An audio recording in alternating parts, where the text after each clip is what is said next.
Welcome to the deep dive. Today, wow, we've got a really diverse stack of sources in front of us. Yeah, it's quite the mix. We're talking personal success principles, detailed investment stuff, some pretty heavy urban history. And even, some claims about global power that are, let's say, definitely out there.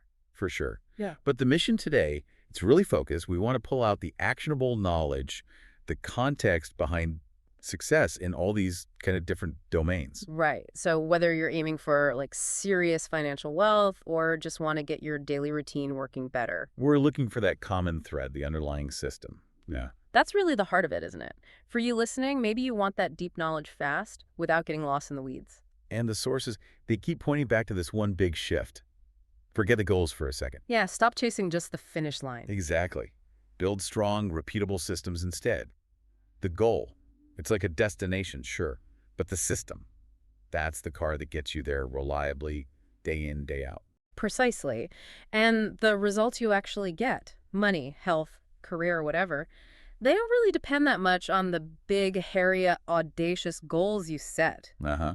It's almost entirely about the quality of the systems you follow and, understanding the invisible parts. The hidden architecture. Yeah, the stuff beneath the surface, the tax code mechanics, the history that shaped your neighborhood, even the feedback loops in your own head. Success means seeing that structure. Yeah, okay, so let's dig into that, starting with the basics, the systems for personal success. The big idea, and it comes through really strong in the material, is that results are kind of secondary. Right. If you want results that actually last, you need a process. Goals are temporary, aren't they? Like, you run the marathon, then what? Exactly. The system is the ongoing thing. If your system is solid, the results just, well, they show up. They're just proof the system's working. But if you ignore the system... Then you're just running on fumes on willpower. Right. And that stuff runs out, Which brings us to identity. I found this part really ingratiating.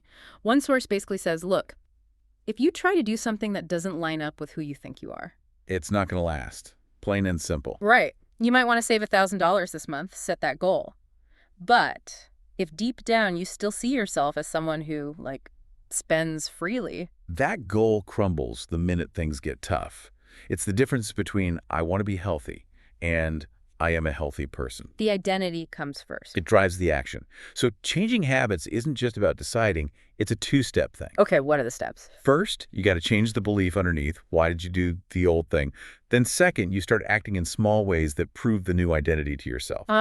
Reinforcing it. Exactly. If you see yourself as a consumer, not a creator, you'll just keep spending, no matter how many budgets you write. So, okay, how do we make these systems, appealing so we actually stick with them? Reframing seems key here. Oh, totally. Reframing is like quick mental reprogramming. We naturally focus on the downsides, right? Yeah. Ugh, I have to go for a run. Instead of that, you flip it. Focus on the immediate win, the skill you're building. Like the example they gave.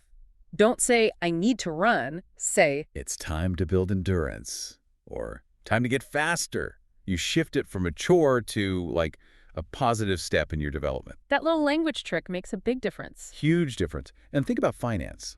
Saving money. Everyone thinks sacrifice. Giving things up now. Coffee, dinner, whatever. But if you reframe it, if you link saving with freedom... then it doesn't feel like a loss anymore. Exactly. Saving isn't sacrifice. It's buying future choices. Living below your means now, that's how you increase your means later. You're literally buying freedom, not just skipping a latte. It's an investment. In your own future control. And if we're talking about getting maximum results with minimum fuss, well, that leads straight to Pareto, the 80-20 rule. Right, the idea that roughly 80% of what you want comes from just 20% of what you do. Yeah, 80% of profits from 20% of customers, 80% of your workout benefit from 20% of the exercises, you name it. But the crazy thing is people kind of know this, but they don't really use it, do they? Not systematically. You have to actually stop. Yeah. Stop putting out fires. Stop doing the busy work that feels urgent but isn't actually moving the needle. And run the numbers. Run the numbers. Ask the hard questions. Which 20% of my clients bring in 80% of the money? Which 20% of product features make 80% of people happy? And then focus your energy there, on that high yield 20%. That's the system for being productive without burning out. Most people are just busy. The successful ones. They're focused on that vital few. It's interesting how that personal efficiency stuff then scales up into a whole career system. The sources talk about this finder, keeper, doer thing, especially for sales or real estate. Oh yeah, that's a classic system model. To have a massive career, not just a job, you need to wear 3 hats. every day. Most people are probably good at one, maybe two. Usually just one, naturally. But if you drop the ball on the others, you just hit a ceiling. You can't grow. So, hat number one, the finder, prospecting. Relentless prospecting, finding new leads, new business. It's the engine. And the sources are honest. It's often the hardest part. Lots of rejection. Emotionally draining, but without it. The whole train stops. Maybe not today, but soon. The finder is that critical 20% that fuels 80% of your future income. Okay, hat two, the keeper. Nurturing. Keeping current clients happy, building relationships, getting referrals. That's the long game. And the third hat, the doer. That's the execution. Closing the deal, handling the transaction. This is what most people think sales is all about. Being the smooth closer. Right. But lots of people can do a deal once it's in front of them. The real magic, the system, is consistently finding those deals in the first place. That's the finder role again. So the really successful people are thinking bigger picture, career, not just this one deal. Absolutely. They're in the system finder, keeper, doer all the time. Fill in the pipeline, not just reacting to whatever lands on their desk. That's the difference between a career and just, well, a job. Okay, let's take these system ideas and apply them straight to money. Section 2, financial and investment strategy. And first up, we need clarity on what we're even aiming for. Yeah, the sources make a really important distinction. It's between financial riches and financial wealth. Okay, what's the difference? Being rich just means having money, usually from working. Think a high-paid surgeon or CEO. The money stops when they stop working. Ah, okay. So wealth is different. Wealth is owning assets, stuff that makes money for you whether you show up or not. Stocks, bonds, real estate rentals, that kind of thing. That's the only way to get truly independent, financially speaking. Exactly. And the first step, the sources say, is powerful. Visualize what you actually want, your big why. Then figure out the exact dollar amount you need each month. From unearned income, from those assets. Right. To fund that life, that number, that becomes your target. It drives everything. It changes saving from just, like, putting money aside vaguely to building a machine with a very specific purpose. Precisely. Now, moving on to how to build that machine. Index investing gets a lot of strong support in the material. Yeah, the consensus seems pretty clear. Study after study shows the average person, even the average professional money manager, Doesn't beat a simple, unmanaged index fund over the long haul. Like just buying the S&P 500 and holding it. Why is that? Why can't the pros beat the average? Two big reasons, usually. Fees and behavior. Active funds charge way more, and those fees eat into your returns like crazy over decades. Compounding works against you with high fees. Totally. And then they try to time the market, jump in and out, which is really hard to do well. Generates taxes and often just leads to worse results than sitting tight. There was that S&P report mentioned from 2018. Yeah, it showed something like, what, over 3/4 of active managers failed to beat their own benchmark index over 5 years? Just staggering. Doesn't matter if it's large stocks, small stocks, international. The index usually comes out ahead for the average dollar invested. And then there's the academic stuff, like Fama and French's work on the size effect. Right, the idea that small company stocks have historically done better than large ones. Yeah, by about 2 percentage points a year since, like, the 1920s.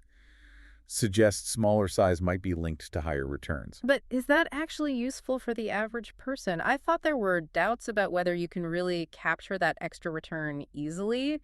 Small stocks can be hard to trade, right? That's the catch. The historical data shows the effect, but actually getting it means dealing with lower liquidity, higher trading costs. It's not a free lunch. So the takeaway isn't necessarily go all in on tiny stocks. Probably not for most people. More like, make sure your diversified portfolio has some exposure to small cap indexes. Try to capture a bit of that potential higher return, but balance it with the extra risk and volatility. Okay, so beyond picking assets, the system involves using the tools the government gives us. Tax-advantaged accounts. Oh, massively important. The power of compounding inside something like an IRA or a 401k is just huge, often underestimated. Let's look at those numbers again. They were pretty stark. All right, so put in $5,500 a year for 45 years, get a reasonable 7% return in a tax-advantaged IRA. You end up with over $1.6 million.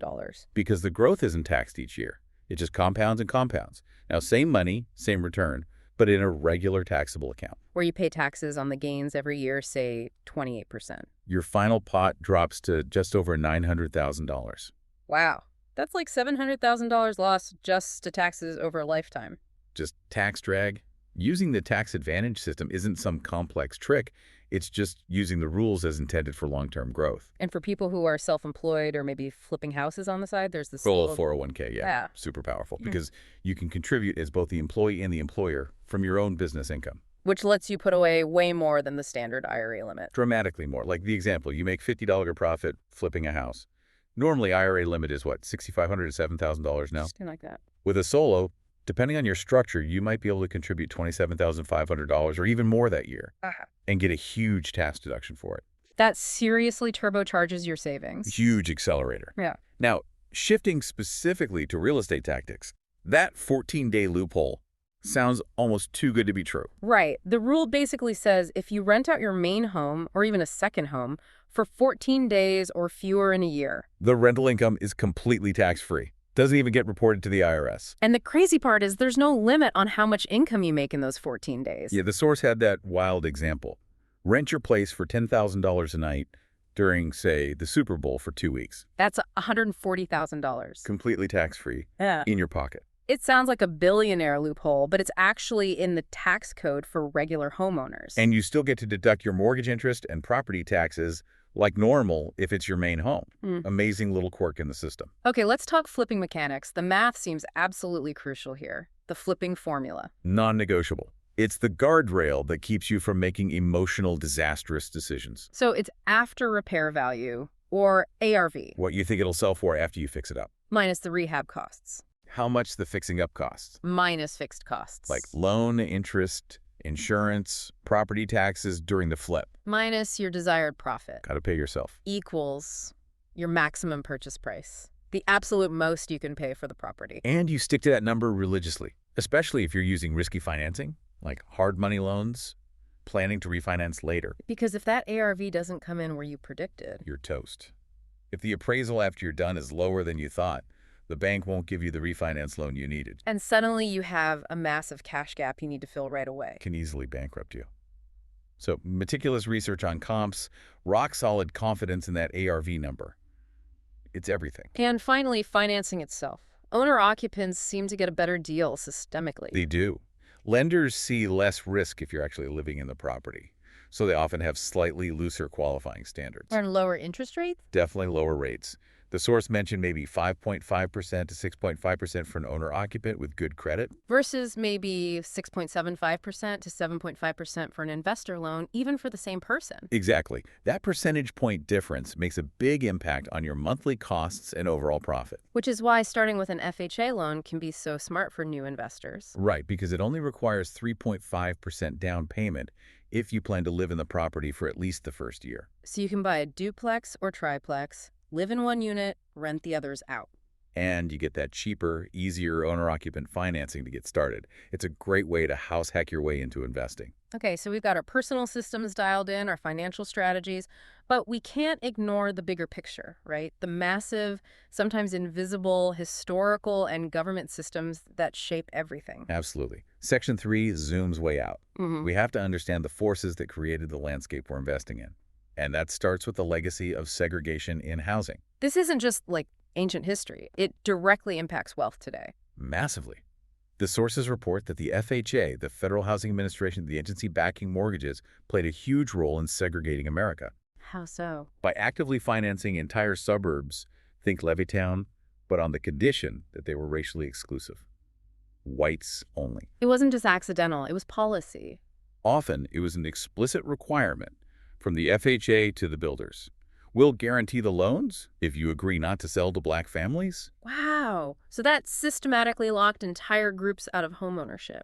which was, and still is, the main way families build wealth over generations in the U.S., a foundational injustice baked into the system. And then came terms like slum clearance and urban renewal. Mid-20th century. Yeah. And the sources are clear. These were often just code words for clearing out African-American neighborhoods. Because discriminatory lending had forced people into certain areas. Right. And then those areas were labeled blighted, cleared out, often displacing communities away from jobs and opportunity downtown, reinforcing segregation and poverty. And the echoes of that are still being felt, fueling this crisis of the suburbs they talk about. Yeah, it's flipped now. There are actually more people living in poverty in the suburbs, 17 million, than in the cities, 13.5 million. And suburban poverty is growing faster. Much faster. 66% growth from 2000 to 2013 in the suburbs versus 29% in cities.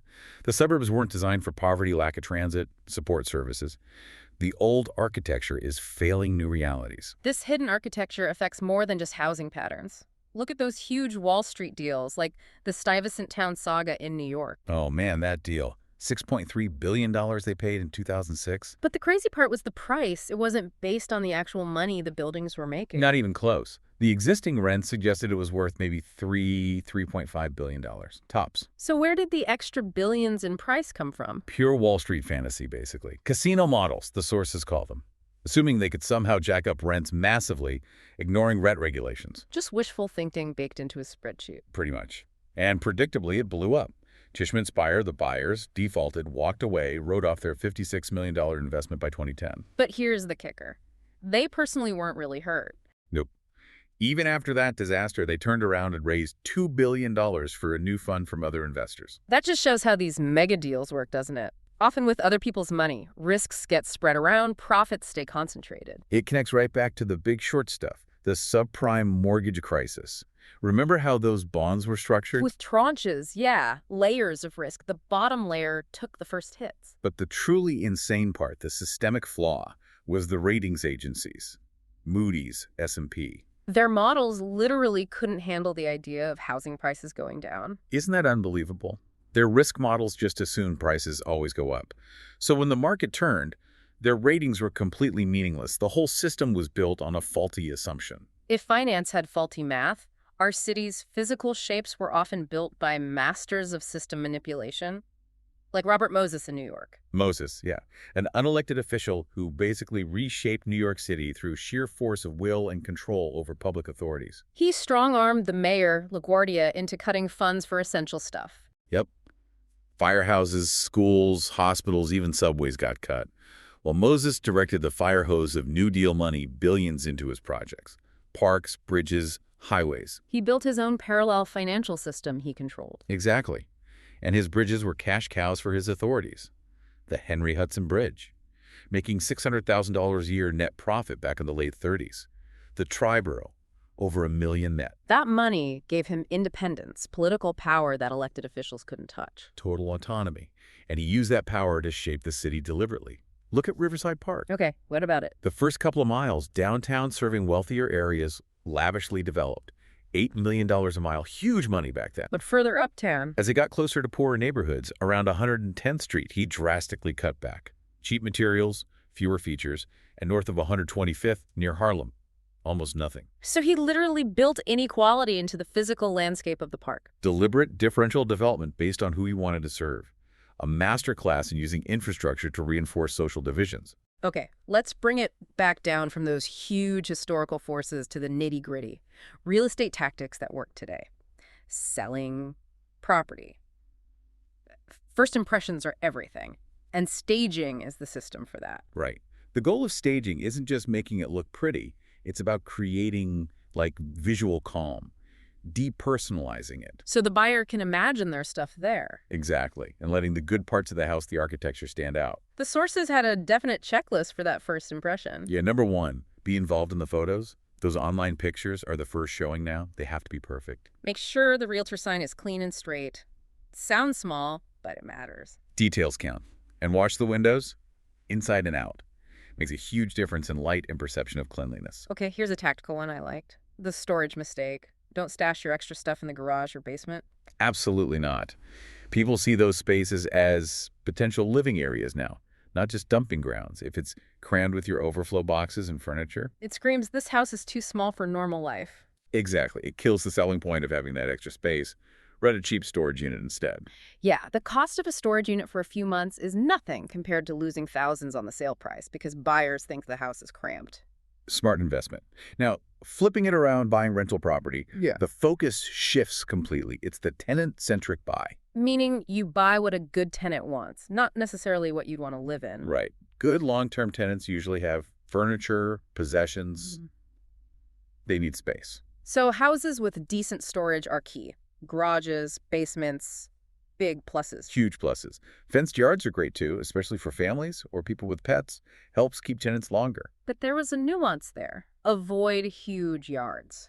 Yeah, interesting point. A massive yard can actually scare off good tenants because they see it as a ton of work, mowing, upkeep. I want the hassle. Right. So look for average-sized, manageable yards for rentals in that specific market. Don't overdo it. Okay, finally, negotiation. Mm. High stakes stuff. The sources challenge that old get to yes idea. Yeah, pushing too hard for yes can make the other side dig in their heels. The most powerful words apparently aren't yes. They're right, that's right. That's right. It means you've accurately summed up their position, their feelings, their constraints. It shows you get them. Tactical empathy. Exactly. Once someone feels truly understood, then they become open to hearing what you have to say. It builds rapport instantly. We also need to rethink, no, it's not the end. Rarely the end. Mm. No often just means not yet, or I'm uncomfortable with that part, or I need more information. So don't panic when you hear no. Hear it calmly. Use it as a cue. Yeah. Okay, what part isn't working for you, or what needs to change? It's the start of the real negotiation, often. And when making the offer, the tactic is try to get it done right then and there. While you're sitting with them, if possible. Get them to accept, or at least make a counteroffer. Don't let them walk away to think about it. Because if they leave, Your odds of getting that deal done drop dramatically. If they say they can't accept your offer, you ask, okay, what price would you accept? and then the power of silence. Shut up. Ask the question, then be quiet. Let them break the silence. Hmm. It's uncomfortable, but incredibly effective. They will often reveal their real bottom line if you just wait. All right, this last section. We need to address some pretty controversial claims from one part of our source material. These deal with global power structures, sensitive topics. And just to be absolutely clear, as always on the deep dive, we're reporting what the source says. We're not endorsing it, not judging it, just relaying the information we reviewed. Right. Impartial reporting is the goal here. So one document describes what it calls a cult global state. Yeah, and it alleges this is run by figures it names archons incarnate, mentioning specific names like Gates. The focus is heavily on how events around the recent pandemic were allegedly manipulated. The source provides specific definitions it claims were used deceptively. For instance, a COVID case. The source claims this was defined simply as a positive test result, using a test it alleges was not testing for the virus itself, thus inflating case numbers, according to this document. And similarly, a COVID death. The claim is that this was defined as anyone dying from any cause, could be a car accident, heart attack, anything within 28 days, or sometimes even longer after getting one of these positive tests. Again, the claim being that this artificially inflated the death toll attributed to the pandemic. The document also alleges that social pressure and reporting on neighbors were encouraged to enforce compliance. It uses the phrase, curtain twitchers and morons reporting neighbors for breaking COVID rules. And it draws a very stark historical parallel to make its point about compliance and silence. Quoting Pastor Niemöller's famous words from Nazi Germany. First, they came for the socialists, then the trade unionists, then the Jews, then they came for me, and there was no one left to speak, implying a similar progression. The source material then goes even further into claims about, well, ancient rituals, Yeah, it asserts that human sacrifice rituals continue secretly today. based on an esoteric idea about generating energy. The claim is that extreme terror generated in the victim creates a specific kind of energy the archonic frequency can absorb. And it makes a very specific graphic claim about blood and adrenaline. It asserts that those performing the ritual, described as incarnate archons, drink the blood because it contains high levels of adrenaline released during terror, which they supposedly crave. Again, we're just reporting the contents of this particular source. Hashtag tag outro. Wow. Okay, that was quite a deep dive. We went from the very personal, how your identity shapes your habits, all the way up to these huge hidden systems. Financial systems, government systems that shaped our cities, and yeah, even those extreme claims about global control. It covers a lot of ground. We looked at smart investing through indexing, using tax rules like the IRA or that 14-day loophole. And the dark side, too, how things like segregation were baked into housing policy by agencies like the FHA, the impact of power brokers like Robert Moses. It all connects. The big takeaway seems to be that success, on any level, is about understanding and using systems, and recognizing when those systems might be flawed, or even deliberately skewed. Which leads us perfectly into our final thought for you to chew on. We saw one source, the controversial one, describe an alleged army of compliant doctors, medical staff, and scientists willing to say anything for money, promoting the party line. Right. And then another mainstream financial source talked about institutional investors being driven by unreliable information or a serious lack of good information, leading to financial booms and busts. So, if experts in different fields of medicine, finance might be operating with flawed information or within systems that incentivize compliance over accuracy. It raises a really fundamental question. When you rely on any expert knowledge, how do you actually vet the system that produced that expert? How do you know if their advice comes from a place of neutral, objective truth seeking? Or if the sister itself, the incentives, the funding, the institutional pressures might be shaping what they tell you. How do you assess the integrity of the knowledge-generating system itself? Something to think about. We hope this exploration of systems, visible and hidden, gives you some useful tools and context. Thanks for joining us on the deep dive. We'll see you next time.